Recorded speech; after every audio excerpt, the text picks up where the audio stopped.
Okay. All right, so good morning, everyone.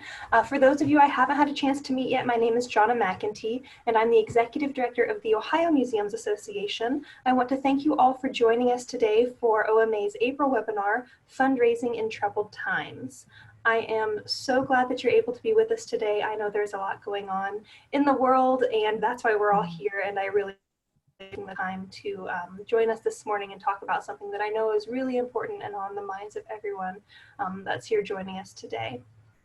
We have a great program for you, and I want to get right to it, but just a few housekeeping items first.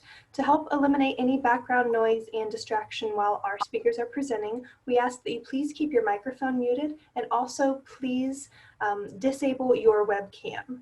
We will be having a video chat with our panelists today. We want to make sure that they're the only presenters that are on the screen. So thank you for muting your camera and also your microphone. We do have the chat box available in your settings bar. It's the little speech bubble symbol. And I want to encourage you all to post any questions or comments you have in the chat box throughout the course of the session. And we'll make sure we'll address as many of those, if not all of them, as we can during the questions and answer time that we have at the end of our session today. This session is being recorded, and the link to that recording will be available in the OMA Workshop Resources page, and I will put that link in the chat box as well. There is a lot to cover today, so without any further ado, I want to introduce today's presenters. Sharing her expertise with us today is Laura McDonald, President of Benefactor Group. Laura is a certified fundraising executive with more than 27 years nonprofit leadership, fundraising, and philanthropy experience. She has served as the Vice President and Creative Director of a national fundraising firm, the Chief Development Officer in Arts and Higher Education, and as a key volunteer for community organizations. Prior to establishing Benefactor Group, Laura was also the Chief Development Officer at the Ohio State University's Wexner Center for the Arts, where she helped the organization secure its largest ever corporate sponsorship and foundation grant and highest membership. So welcome to Laura. Also joining our panel today is Hillary Bates, the Chief Development Officer at the Ohio History Connection, and Jessimi Jones, the Executive Director of the Springfield Museum of Art. Hillary and Jessimi will be joining us again after Laura speaks more about how their museums are working through the fundraising during COVID-19. But for now, Hillary, Jessimi, and I are going to turn off our cameras because I know that Laura has a lot of great information for you today. So I want to let her dive right in. So Laura, go ahead, take it away. Great, thanks, Jonna, and good morning, everybody. I know that one of our primary objectives here is to make sure that this is a session that's going to be useful to all of you. So I would encourage you to use that chat function to ask questions, and we don't need to wait to the end to address them, but I know that we want to make sure that we're equipping you with information and resources that you can use to make good decisions about how to proceed. So I'll start with a bad news, good news scenario. First, so I work on the annual report Giving USA, which is the measure of charitable giving in America. And I just was taking a look at the data tables from the Great Recession, and I see that even though charitable giving in the first year of the Great Recession dropped only 4%, when the equity markets dropped 40%, giving to arts, culture, and humanities took a bigger tumble. Giving to arts, culture, and humanities dropped by about 15%. And so I think that part of our conversation today will be about how to maintain more of our donor relationships and contributed revenue than perhaps we did in past crises. On the good news side of things, the Better Business Bureau is just out with a survey that they've done. It's a relatively small survey of nonprofit organizations and donors. And the good news is that they found that close to a third of their respondents say that they plan to give more to charity in 2020 than they had given on average over the past 3 years. And that was particularly true for younger donors, millennials and Gen Z respondents. And I know that many of us have been challenged to acquire donors from those categories. And so I think that that also will be something that we can leverage as we talk today. So that's the good news side. And I think that's the main lesson that I think we can learn from past crises, especially after 9/11, where I think many organizations waited too long to engage their donors. And so I think it's incumbent upon all of us to make sure that we're having appropriate conversations with all of our donors right now, because as you can see from the Better Business Bureau study, they're inclined to be generous at this moment. And so let's include our museums amongst the list of organizations that they want to support charitably. We also saw that lesson. I know we had several donors when Bernie Madoff embezzled millions of dollars, hundreds of millions of dollars, mostly from wealthy Jewish philanthropists. And we saw that that really had an impact on their ability to make charitable giving decisions when they weren't sure if or how much of their money would be recovered. And I remember doing a feasibility study and interviewing a woman who told a story about two types of responses that she experienced. She said many organizations didn't know what to say to her, so they didn't contact her. They didn't ask her, but they left her alone. They didn't contact her in any way. But then she talked about one organization, I believe it was an arts organization, that reached out and said, you've been at our gala every year for the past decade. It wouldn't be the same without you. We understand you can't make a charitable giving decision right now, but please come and be our guest. And what she said is, I will never stop giving to that organization. So I think honoring those relationships that we've had with donors over the years is going to be critical. And I think we saw that as well with the Great Recession, where organizations perhaps began to make decisions on their donors' behalf. And I would say that let's avoid doing that. Let's equip our donors with the information that they need to make good decisions on their own. Let's not assume that they will or won't renew that membership, that they will or won't continue to be a member of our donor society. Rather, in an appropriate way, give them the information that they need and let them make a decision about how to respond to your organization and to the many others that are asking for their support right now. So having said that, we also have another tool at our disposal. And so I want to touch on the CARES Act for a bit and then weave it into how it might affect donors at varying levels and different kinds of fundraising initiatives. So the CARES Act, as we know, was passed on March 27th. And it included, in addition to the paycheck protection loans that we're all hearing about in the news and the direct payments to many American households, it also included some things that we can leverage for fundraising. First of all, it created a $300 universal charitable deduction for donors, for 90% of donors who no longer itemize their tax returns, their deductions on their tax returns. They can now claim with proper documentation a $300 charitable deduction. We assume that that means that a household filing jointly can deduct $600, although that wasn't spelled out clearly in the law.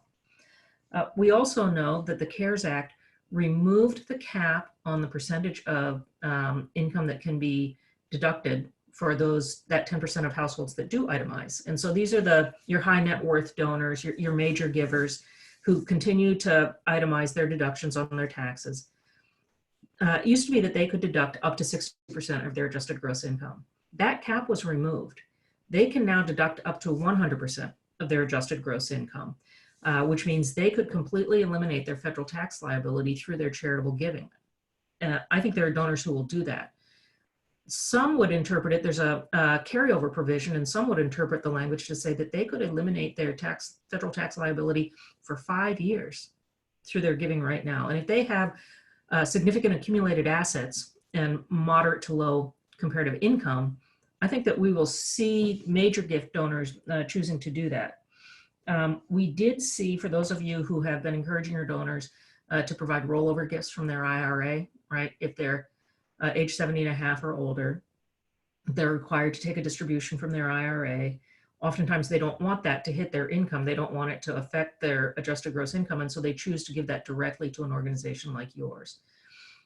Well, this year, the required minimum distribution has been waived. I think it's been waived in part because Congress saw that the market was very high on December 31st, and the draw is based on the value of the market of their portfolio on December 31st. Then it had fallen precipitously, and they were concerned that a required minimum distribution would eat into principal of that portfolio. Nevertheless, even though the required minimum distribution has been waived, donors are still allowed to make a charitable, qualifying charitable distribution from their funds. So they may need some reminders of that late in the year, given that their brokerage house isn't going to be telling them about their required minimum draw. So let's talk a little bit about sort of small, medium, large, or I'm going to go in the opposite order, large, medium, small. How you might leverage, how you might navigate the current times, leverage the CARES Act, and think about how best to engage your donors right now. For your major donors, individuals, that is, I would say that, first of all, the elimination of the cap on adjusted gross income is something that you should be making them aware of. And I would say you could lean into some third-party sources to do that. We certainly have a resource on our website for donors in the CARES Act that we've branded minimally and put a Creative Commons license on it, which means anybody can copy it and distribute it at no charge if it serves their needs. I think that the New York Times and Forbes and some other publications have had articles as well. So that may be a great way for you to lean into these third-party sources and share them with your major donors. I will say that removal of the cap on adjusted gross income applies to cash gifts only. And here too, there's not clarity in the law. Does it 100% of your giving have to be cash? Or can you still use things like highly appreciated securities for the 60% that you were always able to deduct, and it's only that additional 40% that has to be cashed? If donors begin asking questions like that, send them to their own advisors. You don't want to be giving them tax or legal or financial advice. The other thing that we've seen is that donors who have donor advised funds are really leaning into those and going all in charitable support. So comb through your database, determine what individuals have been supporting you traditionally from their donor advised fund in the past, and really think about reaching out to them in particular, because we're seeing extraordinary draws from donor advised funds as donors seek to help the organizations that they love. The other thing that we've seen is that your donors are planning, whether they're talking to you or not. They're going to their trust and estate council. One of the most common search terms in Google in recent weeks has been how to make a will. There's an organization called Free Will that is an online tool to help people make their own wills that really also pushes including charitable provisions. And they've seen a huge spike in their the hits to their website. So your donors are planning. I think that it's very difficult to have a conversation with a donor right now about their estate plan when they're in the middle of a pandemic and afraid for their life in some cases. But know that they are, and so perhaps this is the time that you reinforce on your website your legacy society, or talk about some of your donors who have made, tell stories about donors who have made arrangements for your organization. For corporations are still giving. They too saw their deduction limits increased. They can now deduct up to 25% of income in terms of charitable giving. What we are seeing amongst corporations, especially in the arts and culture space, is that they are pivoting from sponsorship to outright support. So if you had a special event or an exhibit or an education program with corporate sponsors, and those programs have either been canceled or shifted to a different format, I would say be in touch with those sponsors. We are seeing great generosity and great willingness to pivot to an outright gift, or perhaps if you're moving some of your education programs to online, that you're recognizing them in that way. I will say that as you talk to them, they're going to want some communication tools so that as they talk to their shareholders, their associates, their customers, that they have a sound rationale for why they're choosing to support you at this time. I will admit, there are those who would say that, no, we should be all in on basic human services. We should be giving all of our money to the food bank or the Salvation Army or the homeless shelter. And in fact, apparently, yesterday there was a webinar with Stanford Social Innovation Review when somebody questioned why anybody would be supporting a museum at this time. I think I will be eager to hear what Jessimi and Hillary have to say about that. We need to make sure we're making a strong case for the role that our organizations play in the community at this time. I certainly believe and have chosen to support arts and culture at this time. So we need to not only make that case to our donors, but help donors like corporations make that case to their stakeholders. For foundations, we're seeing that foundations, first of all, are relaxing their requirements for reporting. And so if you're wanting to shift your foundation person so they're focusing on new revenue, have them contact the foundations that have supported you in the past where reports might be coming due and ask for an extension or ask for some relaxed standards on that. We're also seeing that foundations are relaxing the restrictions on their gifts. So again, if they had supported an exhibition, an education program, a collecting activity, oftentimes we'll see that they are amenable to having much or all of their gifts shifted to general operating support at this time. We also know that as we come out of this, you know, the economic impact on foundations is a little different than the rest of the world. It's, you know, they have this 3-year curve that they're going to make their gifts based on the end of year value for the past 3 years, which means they're not going to, assuming we end the year with a decline in the value of the stock market, foundations won't decline as much, but they're going to carry that. It's a little bit like, you know, the snake eating the rodent and the rodent goes through the body of the snake. They're going to carry that with them for longer. So it'll be a blunted but extended effect. I'd like to talk about 2 more groups. First are your middle donors, donor societies at many institutions. You know, these are the folks who likely, many of whom will be receiving some or all of those recovery rebates, the checks for $2,400 or $1,200, depending on the size of their household. Now, these do phase out starting at $75,000 of income for an individual or $150,000 of income for a couple. But there are households who will be getting those checks. Retirees are a good case in point, who have stable income and who don't need the money. Here again, I think you have an opportunity. I know that there are some organizations, I've heard about a Salvation Army on the West Coast that's been very explicit about, hey, if you don't need that money, give it to us. I think that you need to be a little bit more sensitive and careful in that conversation. But I believe that, again, if you've got a trustee or a member of one of your auxiliaries or a docent who would be willing to set the example, then you can lift up that story for others to hear. I'd also be looking at, for example, young professionals, you know, perhaps somebody who's in their 4th or 5th year at an accounting or law firm working their way up, has high income for their age bracket, but will probably get some of these checks and have always aspired to be part of your donor society. Now may be the moment for you to extend that invitation to them.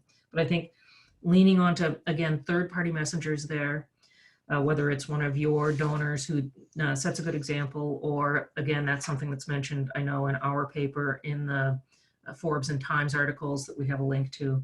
So think about that. This is also a group where we've seen great success in pivoting from those who perhaps purchased event tickets or a table, that they're really very willing to pivot that to an outright gift at this time. It's money that's already left their checkbook. They're not missing it. And so I think you can reach out with a presumptive yes that they're willing to make that, and then ask them to take some action if they prefer to have it refunded. And there will be households for whom, you know, they really have taken a hit to the revenue and they may need that money for living expenses. And then finally, for your general members and donors, I know that we'll have some conversations about things like membership renewals for general households. Couple of things to keep in mind. Again, that $300 universal charitable deduction, that's going to be particularly true for your general members. Many of them will take advantage of this. So we would suggest that in any appeal that you do today, if you're doing a year-end appeal, if June 30 is your fiscal year-end, or a special appeal for emergency funding, have $300 and $600 giving levels, and have the small print say something about that, you know, for 2020, universal charitable deduction has been enacted, please consult with your tax advisor. But that those gifts would qualify for that tax deduction. Because remember, this is about 90% of American households that fall into this category. Figure out what a gift of $300 or $600 does for your organization. Does it allow you to ensure that X number of works in our collection are preserved for the future? Does it allow us to do 4 micro-learning videos that we're now making available to those who are schooling at home? So be sure that you're telling stories about that. Know that there will be a Giving Tuesday now on May 5th And so you may want to think about whether or not your museum participates in that in some way. This is also, I think, because of all these factors, it's a time for donor acquisition, actually. And so to be thinking about, if we are going to do some, try to re-energize some lapsed donors or capture new donors, that we're using platforms that provide us with contact information, not, for example, a text-to-give platform that doesn't provide the direct link back to the donor. So I know that we'll want to talk about membership some as well. And for many organizations, you know, you've got this fiscal year end on June 30. So what you're trying to figure out is, how do we get to the end of this fiscal year as whole as possible? And then what do we do next fiscal year? And so I think when you're thinking about questions like events, whether to cancel and try to capture as much revenue as you can, or postpone, that's complicated by that fiscal year end date. And I would say that in many instances, cancel and try to capture revenue is going to be your best response, and then tell stories about what a difference that made. Membership is the same. You know, if you've got people coming up for membership renewal in May and June, that's revenue that you were counting on in this fiscal year. And to extend their membership for a couple of months means you have, by definition, pushed that into next fiscal year, never to be recaptured again. And so I know that Hillary has some examples of ways in which OHC has addressed that particular challenge. So those are some of the things in particular that we're seeing across the country as we talk to colleagues and peers. And I know that both Jessimi and Hillary have some great examples of what they've seen at their own institutions as well. Excellent. Thank you so much, Laura. That was such good information. And I know sometimes, especially now, it kind of feels like we're drinking from the fire hose as far as information that's coming at us and programs that might be available that may or may not be eligible for nonprofit organizations. So thank you. I think that was such a wonderful overview. So now we will ask Hillary and Jessimi to flip their cameras back on. And let's see. Okay, so as we're all getting situated here, I want to encourage everyone again to type their questions that they might have into the chat box, and we'll make sure we'll get to as many of those as possible. And I know that even though everyone on this webinar today comes from organizations of different sizes, different budget levels, different types of museums, they're in different geographic areas of the state.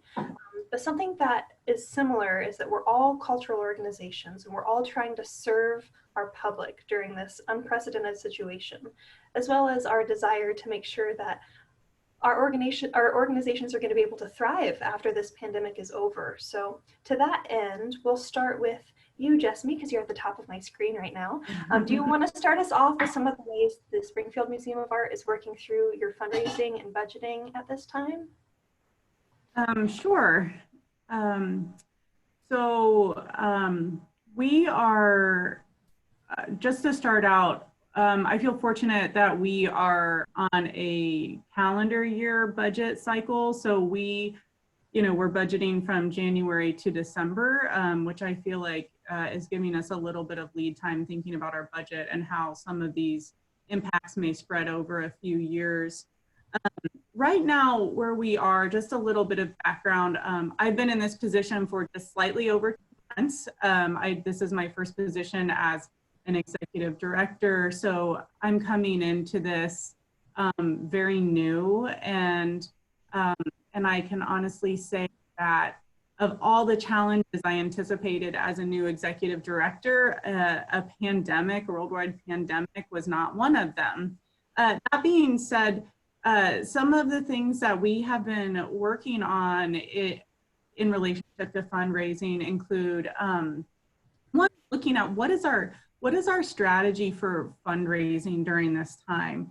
We have 4 key points that we're thinking about when it comes to fundraising. One is making sure that we're leading with empathy. So every communication that we're having, whether this is with me with my staff, whether this is staff with colleagues, partners, other organizations, our donors, our board, is really starting with empathy. 2 is being transparent. How do we use truth as a gift to everyone that we're communicating with? Being relevant, we constantly have to ask this question, who is our work for and why should they care? That is something that we have to foreground in our work every day, and particularly now when we hear there's a call to strongly articulate why arts, why the humanities are critical now as they are otherwise. And then two is, of course, the staying connected, which we are hearing Laura repeat over and over again. So as we're looking at this sense of building a culture of philanthropy and at our staff, something I had just read yesterday, I was reviewing this great resource that I believe Laura shared, and actually I'm trying to find the name of it. It was, I think, the Haas Family Foundation report. And they define philanthropy as a love of humankind and a voluntary joining of resources and actions for the public good. And this really stuck with me, because as we are looking at building a culture of philanthropy across staff, we know that we need all staff to act as ambassadors to build relationships, that staff can articulate a case for giving no matter what position they're in. I recently had a staff member who works with us as a teaching artist, and she comes in and helps with installation of artwork and on a number of projects. And she actually went and made an ask on her own to a local locksmith who gave us a gift of support because she feels strongly about the organization.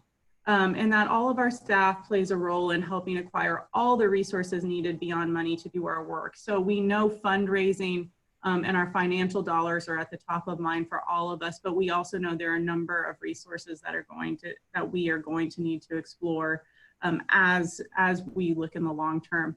We're an incredibly lean organization. We have about 10 staff members, and actually during this staff transition of directors, we're down a few staff members during this transition, which at this point is a little bit helpful to our bottom line. We've recently applied for and had our SBA loan approved as of last week, and immediately we sat down. This was, I think, 3.5 weeks ago. Our board chair, our treasurer, and I sat down and went line item by line item through our budget to identify where we're going to have a shortfall and where we can save on expenses and what our gap is. And right now it's looking between the PPP funds and the giving that we've had with our best guess projections that it's gonna be a really hard year, but that we might be on somewhat solid footing. Our bigger challenge, I think, is going to happen in relationship to our capital campaign. Currently, we are 75% towards our goal of a $5.9 million capital campaign. We were really hopeful looking at this fiscal year of being able to close out that goal. We just recently, within the past 2 months, had a $500,000 gift from Speedway. That's a matching gift to support gifts of $5,000 and below. That's something we're going to have to strategically look at how we're going to raise, particularly those funds for our matching gift. I've been furiously taking notes and looking at resources that Laura has been sharing about how, the federal relief from the CARES Act may help us, may aid us in that prospect. We have to take a look at what our strategy is going to be going forward with our capital campaign. We were getting close to that phase where we may be, where we would be thinking about starting some of the physical building. And right now that could be an option for us because we may be able to get a deal on some of our contract work, but we also have to be in communication with our community and funders to be really cautious about what those optics would look like of building during this time of when we have a major crisis. So those are some of the strategies we've been looking at. We have been having conversations with our board, strategic conversations on the best opportunities for connecting with our donors which donors do we need to be communicating with via phone call, who do we need to send letters to, who needs emails, and how often do we need to be in communication. This is a strategy that we're borrowing from Laura, is that our first communication isn't necessarily for a financial ask. We're really reaching out to just say, hey, you're important to us. We care about you. How are you doing? How's your family doing? And this is what we're doing at the museum. This is where we're at. And this is how we're working on responding to this crisis. And then also making sure that when we are, for those donors or for those who are able to give and want to reach out to when they ask, how can I help you, that we have both a financial request and we both have a non-financial request as well. So for instance, right now we have our Moments for Joy online social media campaign, which we're using to bring a little bit of joy and hope and happiness into people's lives through art. And so one of our asks will be, are you aware of this campaign? And please make sure you're sharing this with everyone that you know. That's excellent. That's such, that's a lot that you're doing, but I know that everyone is probably thinking about all of these things as well. And it was really great to hear about how you're moving forward or not moving forward with your capital campaign, because I know there are several organizations that are on the line today that were either had submitted information for a capital campaign or in the middle of one right now. And so I know that was a lot of, that's probably on a lot of folks' mind. Now, Hillary, I know that you are in a unique position at your organization because not only are you working for the Ohio History Center in Columbus and have your own museum and staff there, but also the satellite organizations of the larger Ohio History Connection. So how have you been working through fundraising at both your Columbus location and throughout the network across the state? Yeah, so just for those of you who don't know, the Ohio History Connection, our headquarters and where I work in Columbus is at the Ohio History Center, but we partner with 58 sites around the state of Ohio, and we support the capital fundraising for those sites. All of those sites have their own operating partners, and they work on their operational fundraising. Now, in this moment, that's changed a little bit because we immediately pivoted towards all of our fundraising around operational support, both for ourselves, but also more importantly for those site partners. We established a hardship fund pretty quickly that was to support the operations of those site partners. One of the things I know I've seen a couple people mention in the chat box is just sort of making a case for why. And I guess I wanted to start by talking a little bit about what it means to work at a history organization. I think in a moment like this, when we're all acutely aware that we are living through a moment of history that will be remembered, I think one of the things we think about is, if you watch, here in the state of Ohio, I think we're very lucky to be led by a governor who is a history lover and a history buff. And if you've been tuning into those 2 o'clock press conferences for quite some time now, however long it's been, a month, an eternity, you'll notice that a lot of the public policy in Ohio has really been guided by stories of history. I mean, he's telling us all the time about the 1918 pandemic, about what happened in St. Louis. Those are really an expression of the value of history and public health. I think we see too, we're really trying to be guided by what service we can provide people right now. And there's really an existential service that museums always provide. I think we ask ourselves in this moment, what we as a history organization think we can provide is, stories of hope that show us that Ohioans have sat in situations as difficult and similar to the ones that we are in now and survived them and thrived in them. And a lot of our content has reoriented around that. One of the things we've been trying to do is check and see what are people responding to and what are they enjoying, and try to produce more of that content quickly. And so what I'm saying is not just my belief that this is what people want to see from history organizations right now, but in fact, the content that we're producing that is being consumed is around stories of Ohioans in the past who have made a big difference in difficult moments, and people who've been able to survive moments this challenging in ways and reflects their values that they're proud of. Those really stories of like Ohio heroes. And also at the same time honoring the historical moment that we're in right now by celebrating some of the people who are helping us get through these very challenging times. I think you have to believe in your own value if you're going to convince anybody else to believe in it. And I feel very lucky because, we're all people experiencing the same thing right now. I mean, I have people in my family I'm very worried about. I've lost people that I love already to this virus. And so, it helps me to know that when I say these things provide hope, they provide me hope. I mean, I'm a person right now that wants to look at Ohioans that lived through 1918 and remember that life went on beyond that. That's really meaningful and emotional to me. And so I know that that's something I think still needs to be in the world for other people. And that belief is what helps me to say, like, yes, we have a place in this world. I do think it's appropriate to go back and say, what are you fundraising for?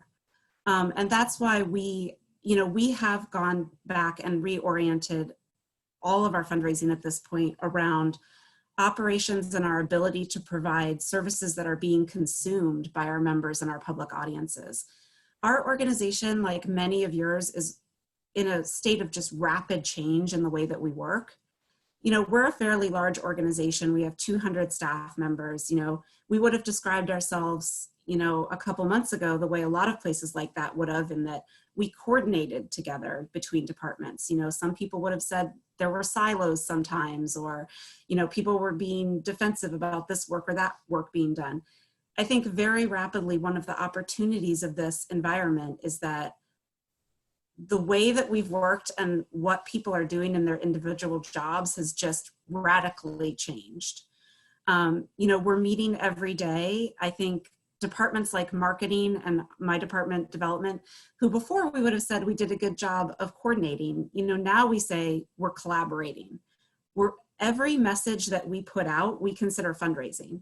Because what I think fundraising is right now is figuring out a way to deliver people value right now in the current weird situation that we're in. And we're really tying all of our fundraising messages to that. What can we do for our members, our donors, for teachers, for the general public right now? That value is what's going to eventually show and support. So just a couple of things I would mention. We're not experts in figuring out how to do this. None of our sites are experts. We're all just trying to figure out, what's working for us and what doesn't. I'm certainly not going to claim that we're doing everything right, but I will share a couple of things that we've tried that have been effective for us in terms of fundraising so far. One is that, we sort of met in the first week of this and decided that our belief was going to be that our fundraising opportunity was now, not later. So, I think one of the things that we have to consider is that what at first feels like a national emergency over time becomes more and more of a personal emergency, and impacts more people's homes, either through job loss, through illness, or through other effects of what's going on in the world. And so we really believed that if we wanted to help our organization survive through operational support, we should be front loading a lot of our asks for the year. And we have been having a lot of fundraising success in doing that.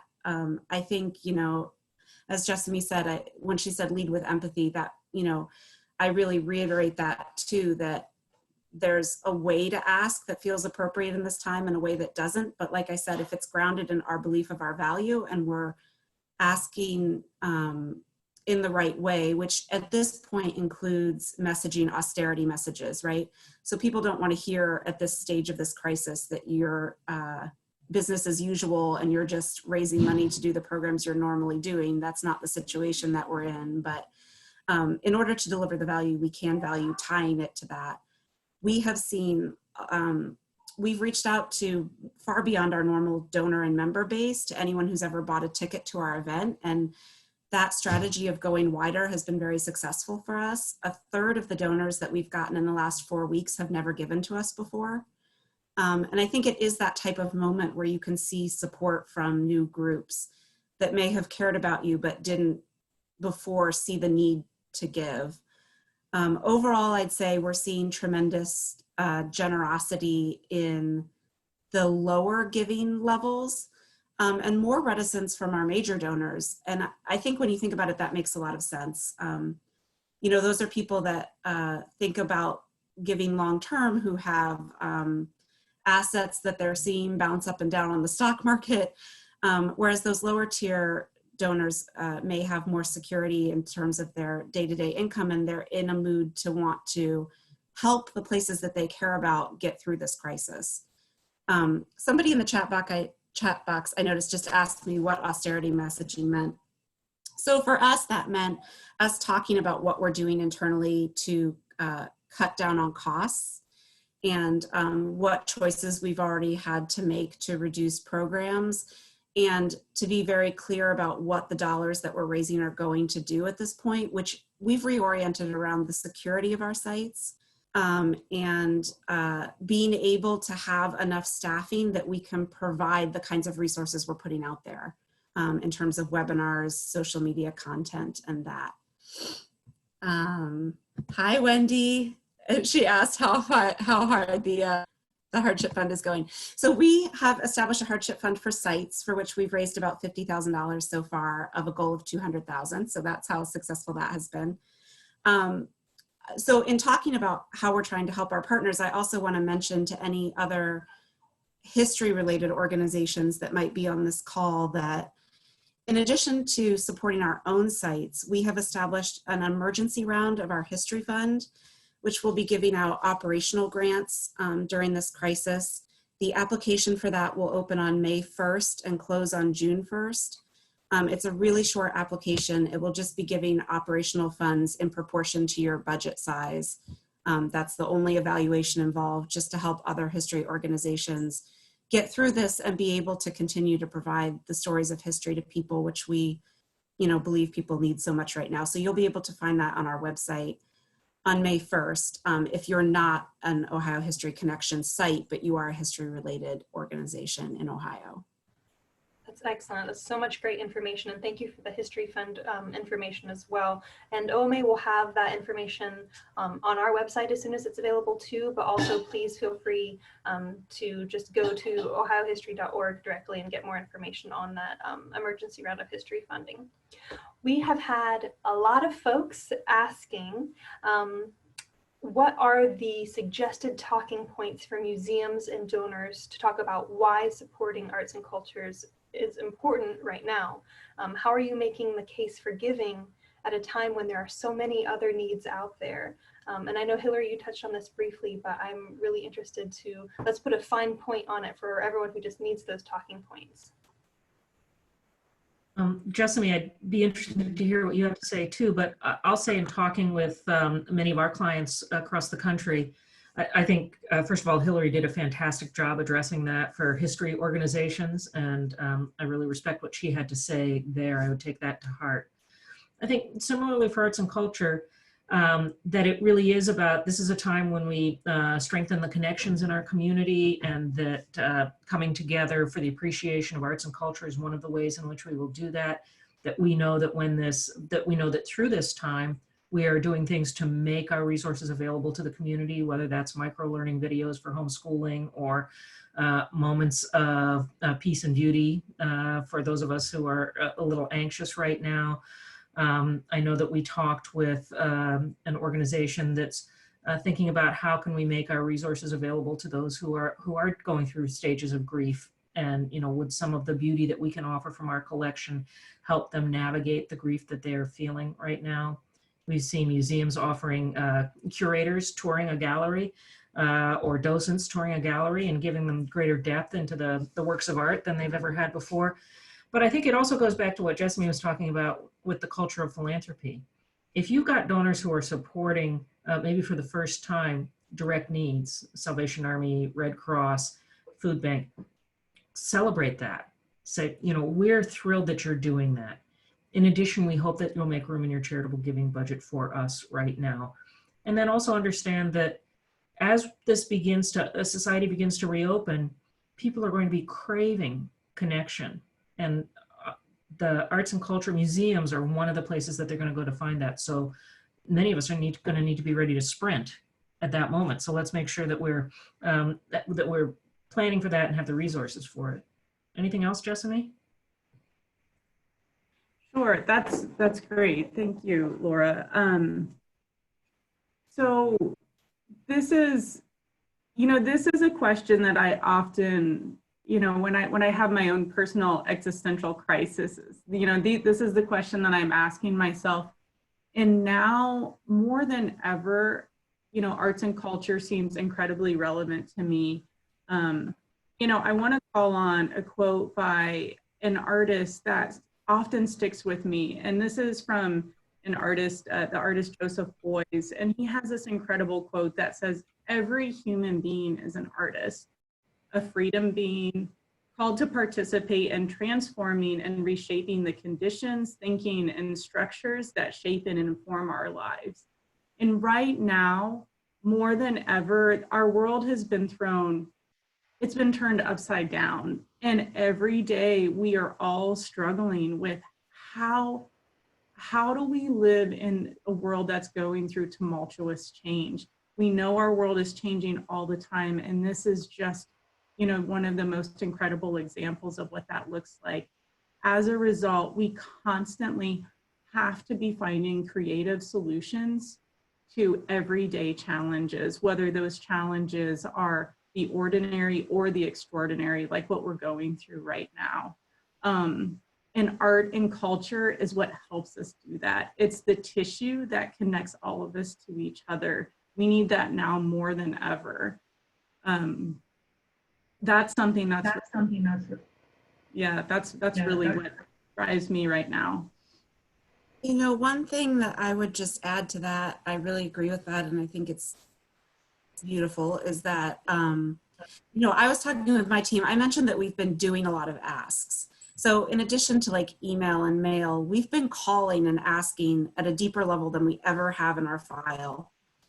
And, my team has said all of us have been making asks for some chunk of our career, and we've never had better experiences than asking right now during this moment.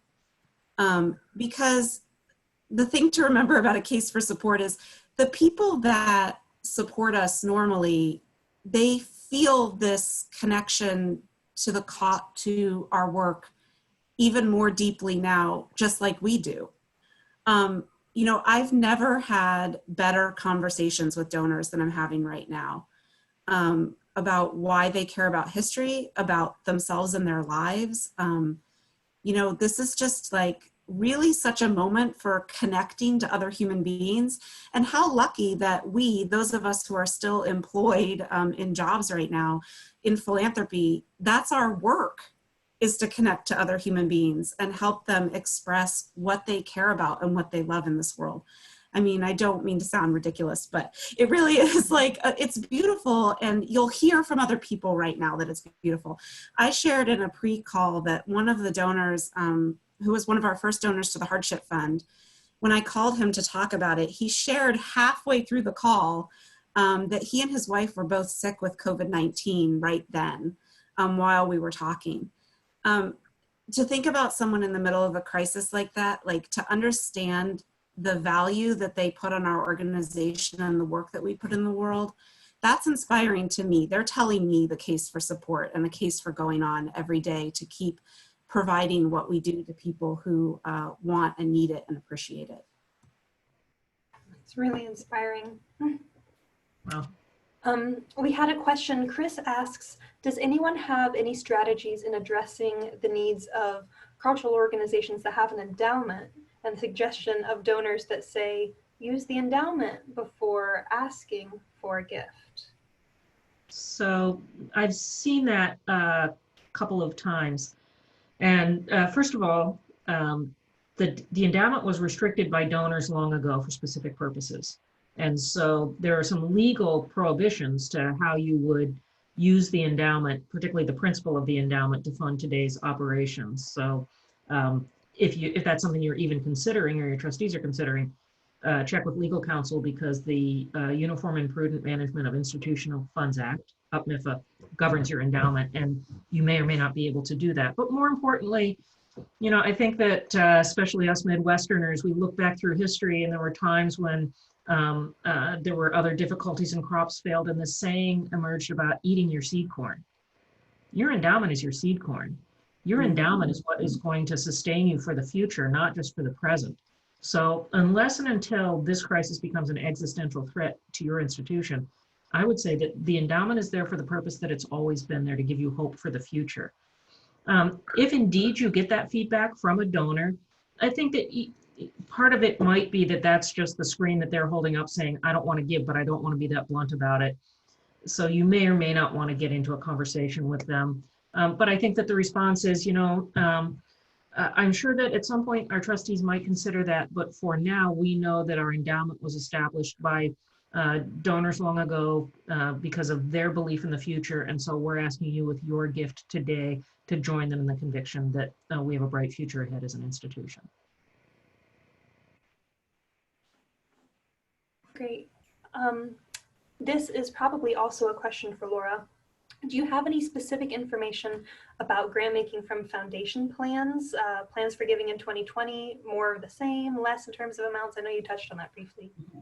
Yeah, it's largely anecdotal at this point, but I think if you look at what the Chronicle of Philanthropy is reporting, if you take a look at the Council on Foundations, you will see that individual foundations are making the decision to give more, to increase, perhaps if they've been meeting their 5% cap, they might be going up, they might be doubling that in some cases and giving 10% of their total value in grant making this year.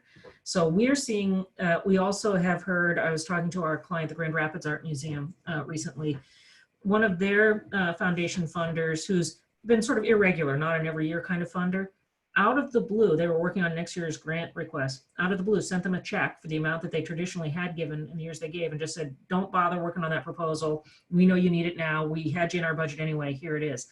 I think to be in contact with whoever is your primary point of communication at that foundation, I think Jessimi and Hillary were talking about very real conversations about where you stand today, not drama, because everybody's in this together.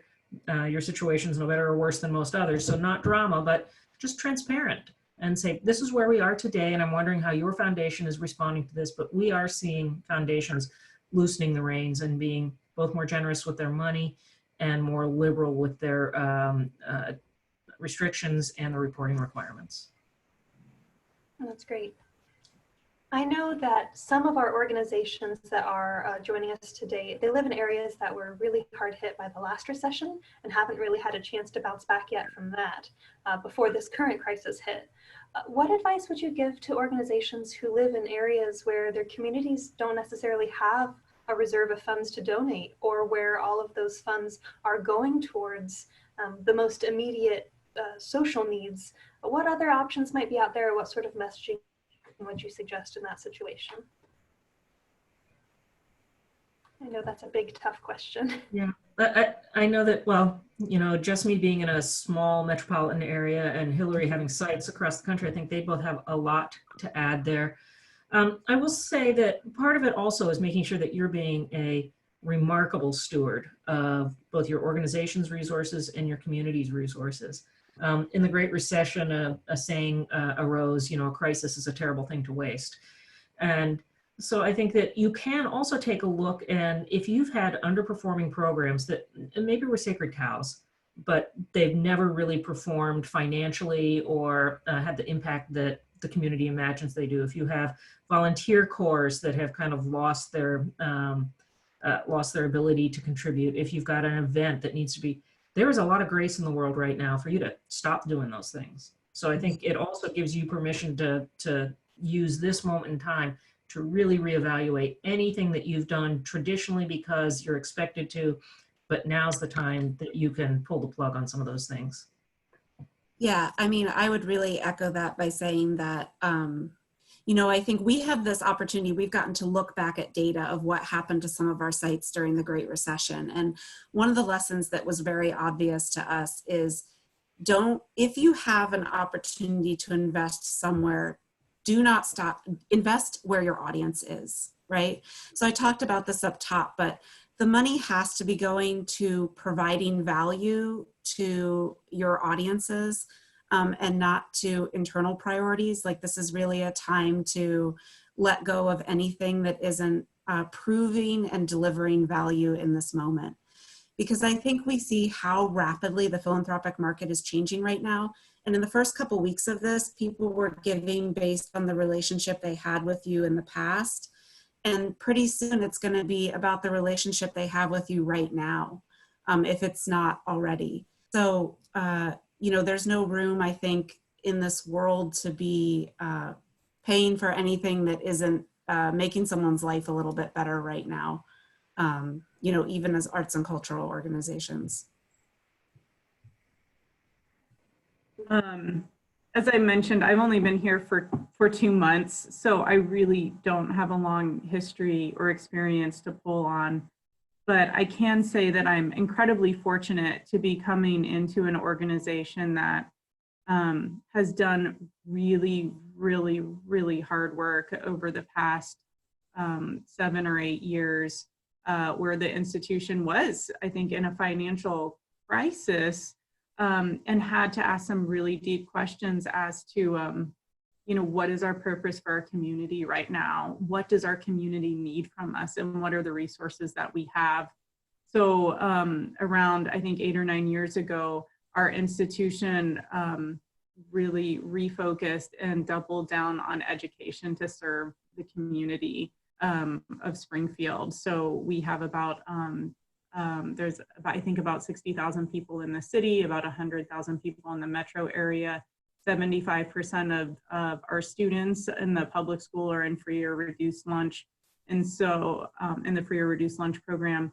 And so we know there's significant need out there. So we've been working very closely with our schools to provide programming. There's a commitment from our schools to support early childhood education. We're absolutely working with our schools to do that. We are really focusing on what can we do that provides deep impact in our community. So over the past, you know, 8 or 9 years, we've really been looking at how do we provide services that offer a depth of experience, perhaps versus a breadth of experience. And it seems like it's really served us well. You know, there were some really tough decisions that were made around staffing and where to allocate funding. And, you know, so in many ways, we've done the hard work over the past number of years, which has set us up in a good place now. So now it's really just looking at this to move forward and how do we make sure we're continuing to do that. That's wonderful. Thank you so much for all of this information. I know we're reaching the end of our hour, so I want to be cognizant of that and respectful of everyone's time. So thank you all panelists again for joining us today. Laura, Jessimi, and Hillary, thank you so much for sharing your experience. And thank you for all of you who are on the line today for joining us. Before we end the session, I just want to remind everyone that OMA does have several resource lists available on our website, ohiomuseums.org. These lists include COVID-19 response resources for museums, Ohio community foundations that have COVID-19 relief programs, and a list of Ohio museums with virtual programming. These lists are updated daily as we receive new information, so if you know of a resource that you would like to see listed, or if your museum is offering virtual programming or online programming that you would like added to our list, please email me that information. You can send that directly to oma@ohiohistory.org. Thank you all again for joining us today. Please take care and